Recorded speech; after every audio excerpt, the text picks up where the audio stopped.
حضرت عمار رضی اللہ تعالی عنہ اور ان کے والدین کا ایک واقعہ سناتا ہوں۔ حضرت عمار رضی اللہ تعالی عنہ اور ان کے ماں باپ کو بھی سخت سے سخت تکلیفیں پہنچائی گئی۔ مکہ کی سخت گرم ریتلی زمین میں ان کو عذاب دیا جاتا اور حضور اقدس صلی اللہ علیہ وآلہ وسلم کا اس طرف گزر ہوتا تو صبر کی تلقین فرماتے اور جنت کی بشارت فرماتے۔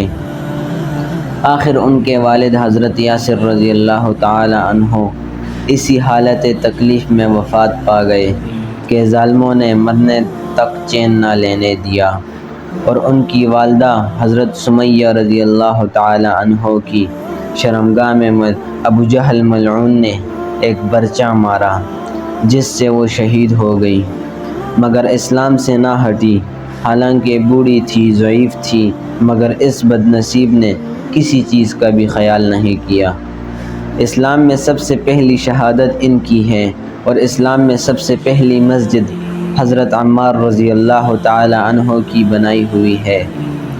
جب حضور اقدس صلی اللہ علیہ وآلہ وسلم ہجرت فرما کر مدینہ تشریف لے گئے تو حضرت عمار رضی اللہ تعالی عنہ نے کہا کہ حضور صلی اللہ علیہ وآلہ وسلم کے لیے ایک مکان سایہ کا بنانا چاہیے جس میں تشریف رکھا کرے، دوپہر کو آرام فرما لیا کرے اور نماز بھی سایہ میں پڑھ لیا کرے۔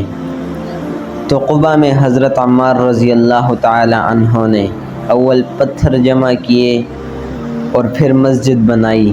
لڑائی میں نہایت جوش و خروش سے شریک ہوتے۔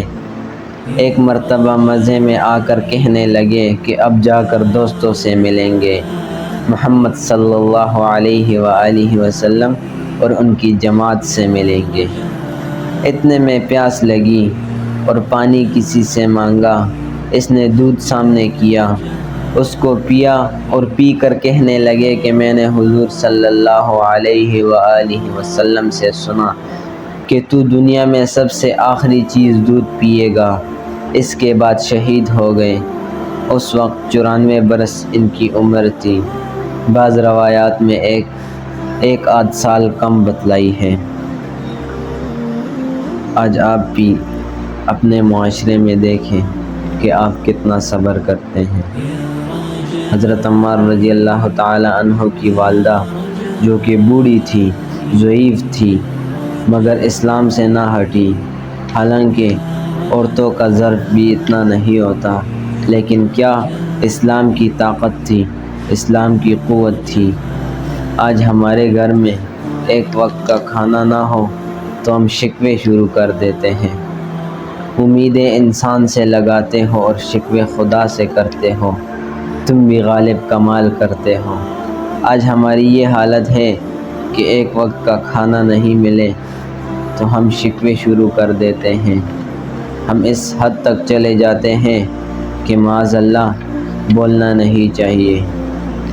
آج ہر انسان دنیا کی محبت میں اس طرح ڈوبا ہوا ہے کہ جس کی کوئی حالت نہیں۔ آج ہم سے ہمارا رب بھول گیا ہے اور وہ دین بھول گیا ہے جس کی وجہ سے ہمارے اصحابہ کرام رضی اللہ تعالی عنہ نے اتنی تکالیف برداشت کیے۔ ہم سے سب کچھ بھول گیا ہے، کیونکہ بغیر محنت کے ہمیں یہ کلمہ پڑھنے کو نصیب ہوا، اس وجہ سے بھول گئے۔ اگر ہم پہ یہ تکالیف ہوتی تو ہمیں پھر سمجھ آتا۔ صرف اسلام کی خاطر، ہم تک پہنچانے کی خاطر صحابہ کرام نے یہ تکالیف برداشت کی، اور دنیا کے ہر کونے میں آپ کو کسی نہ کسی صحابی کا قبر ملے گا۔